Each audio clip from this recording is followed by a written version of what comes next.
The first time my childhood sweetheart's werewolf traits awakened, his friends called me to help calm him down. But what they didn't know was that I heard him say, "I really don't want to waste my first time on her. A werewolf's love is for life. Whoever we mark first becomes our only mate. When Pearl gets here, I'll have to resist, even if she begs me to let her help." But he waited, and I never came. What he didn't know was that his older brother's bodyguard had been blowing up my phone. "Miss Jasper, the young master marked you as his mate a long time ago. Please, I'm begging you, can you come and kiss him?" It turns out, 5 years ago when I died in a skiing accident, his brother saved me. He performed a blood bond, giving me half of his own werewolf lifespan to pull me back from the brink of death. That night, I wrapped my arms around his brother's neck, my voice a low, seductive whisper. "Come on, Justin, don't hold back. Tell me, how many years have you been secret? LY in love with me?" My childhood sweetheart, Noah, comes from a family of werewolves. After their 20th birthday, every full moon sends them into a powerful heat. And according to their ancient laws, the first person they mark becomes their one and only mate for life. I always thought that when the time came, Noah would choose me. So when his friends called me on the night of his first transformation, telling me he was in agony and needed me, I rushed over without a second thought. But as I reached the door of the private room, I heard Noah's voice, tight with frustration. "God, I really don't want to waste it on Pearl. I want to go after Karen, the most popular girl in school, but she's not the easy type.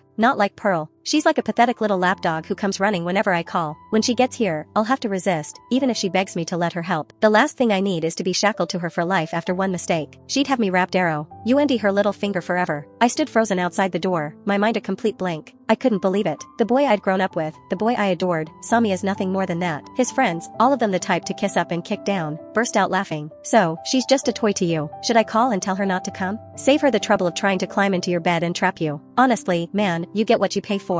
But Noah stopped him. "No, don't," he said, his voice strained with discomfort. "If we tell her not to come now, how would that make her feel? Even if she is just a toy, she's one I've cared for since we were kids. I don't want to hurt her." He let out a ragged breath. "When she gets here, I'll just see if I can hold back. I don't want to spell things out for her, but maybe this will finally make her understand." In that moment, I wanted to storm in there and scream at him. "You don't want to hurt me? You call me a dog in front of your Friday ends and let them laugh at me, and you think you have the right to my devotion?" But I held back. Why waste my breath on someone who didn't value me? I turned and walked away, a humiliating retreat. "Don't cry," I told myself. "Don't you dare cry." Then, I remembered a different call. I pulled out my phone and dialed the number of his brother's bodyguard. "That offer you made earlier, to help Noah's brother? Is it still on the table? Send me the address. I'm on my way." Half an hour earlier, the bodyguard had called and revealed a truth Noah had deliberately kept from me. "Miss Jasper, do you remember 5 years ago? When the second young master, Noah, took you skiing and you fell into that ravine? The eldest young master, Justin, led the search party. It took us 3 days and 3 nights to find you, buried under the snow. You were frozen solid, like a statue of ice. You weren't breathing." Master Justin told Noah that a werewolf can give half of his lifespan to his mate through a blood bond on the night of a full moon.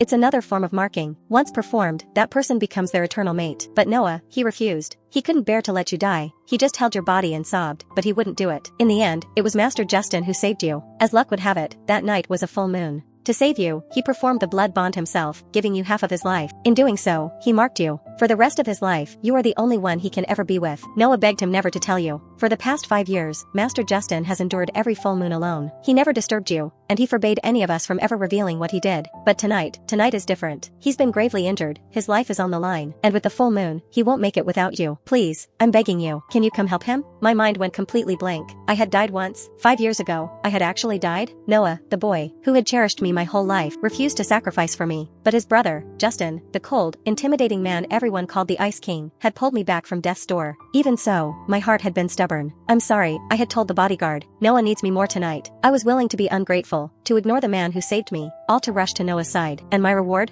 To be called a pathetic lapdog, a worthless toy. God, I was such a fool. I deserved to be treated like dirt, but not anymore. I scrubbed away the humiliating tears, my knuckles white as I clutched my phone. "Is it too late to repay my debt?" I asked the bodyguard, my voice shaking. "If Justin really needs me tonight, I'll be there, and I'll give him everything he needs." The bodyguard's voice was choked with relief. "It's not too late. Not at all. Miss Jasper, I'm sending you the location right now. If the master wasn't so badly hurt, if his life wasn't on the line, I would never have disobeyed High's orders. The family punishments are severe." I understood. Justin probably just wanted to save my life, not to have me clinging to him forever out of obligation. And I just wanted to repay the debt. It wasn't about being heartbroken by the younger brother and immediately running into the arms of the older one. It was just a debt. I never expected what I'd find when I arrived at the hospital's VIP wing. Karen, the most popular girl in school, was standing outside the door, frantically trying to push her way in. "Let me in. It's the full moon, isn't it? How do you know Justin doesn't need me? Justin, please, just let me in and help you. A bitter laugh escaped my lips. Noah had called her not the easy type, yet here she was, throwing herself at his brother. The bodyguard who had been blocking her saw me and immediately opened the door, his eyes welling with tears of relief. Miss Jasper, you're finally here. Please, come in. The master really needs you tonight. Karen's face tweaked. Dee with a vicious mix of envy and hatred. Why does she get to go in? She shrieked. He's only in this condition because he was saving her. She's a jinx. How can you let her near him again? I froze. Saved me again? What does she mean? The scene inside the room was chaos. I saw Justin, bare-chested and lying face down on the bed. His face was flushed with fever, his short hair soaked with sweat. His fingers were curled tightly into his palms, fighting the waves of heat rolling through him. His back was wrapped in thick white bandages, now stained a horrifying, spreading crimson. A doctor stood beside him, shouting in desperation. For God's sake, man, stop fighting it. I'm begging you, just find a woman to help you. We just changed these dressings, and they're already soaked through. How much blood do you have to lose? On a full moon, a werewolf's blood is already agitated, and your clotting ability is shot. I've given you the strongest coagulants we have, and they're doing nothing. Why?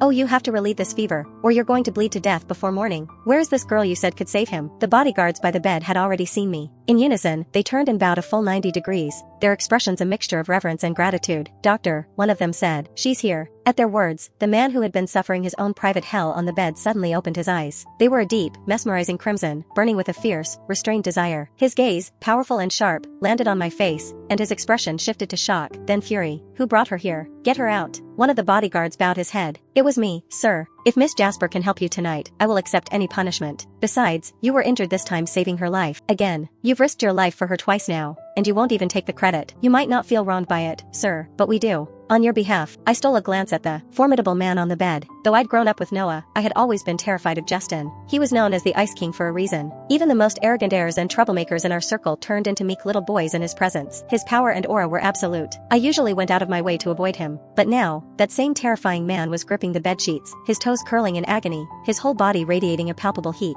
His ragged, shallow breaths filled the room. The contrast was jarring, almost alluring. A fallen king on his sickbed was a dangerously captivating sight. Wait, I said, my voice small. You said he was hurt because of me, again? A bodyguard started to speak, but Justin cut him off with a roar. Shut up. Say one more word and see what happens. Then, he turned his voice on me, forcing a tone of gentle dismissal. Pearl, you should leave. I don't need you here. Another bodyguard spoke up, seemingly fearless. Sir, stop pretending. Stub. Orness won't win you a wife. You act all tough, but your heart is soft when it comes to her. Did you think we were blind? When Miss Jasper is in danger, you'd walk through fire for her. You literally did. It wasn't just one. All the bodyguards in the room started chiming in, a chorus of fearless truth-tellers. Exactly. Last full moon, who was it that spent the whole night staring at a picture of Miss Jasper on his phone? You were so out of your mind with fever you kept whispering her name. I bet you were dreaming of her, too. And the month before that, you parked your car outside her dorm building and sat there all night. How many times did you almost get out and go in, only to force yourself to stay put? Job himself would have tapped out. If we don't say anything, she'll never know. Are you really planning to suffer like this for the rest of your life? Shut up, Justin said, his gaze dropping. I can handle it. The doctor practically exploded. Handle it? Handle my ass. You keep handling it and you won't live to see the sunrise. He turned to me. Young lady, what are you just standing there for? Do something. Help him. The bodyguards all bowed to me again, their faces pleading. But I was at a loss. What am I supposed to do? I don't know how. The doctor, snipping away the blood-soaked bandages, didn't even look up. Kiss him. My face flushed a deep crimson. Standing there, at the head of the bed, with everyone watching, how could I kiss a man who pushed everyone away? Suddenly, a bodyguard shouted, Miss Jasper, do you know how the master got hurt? 2 days ago, there was a fire in your university's auditorium.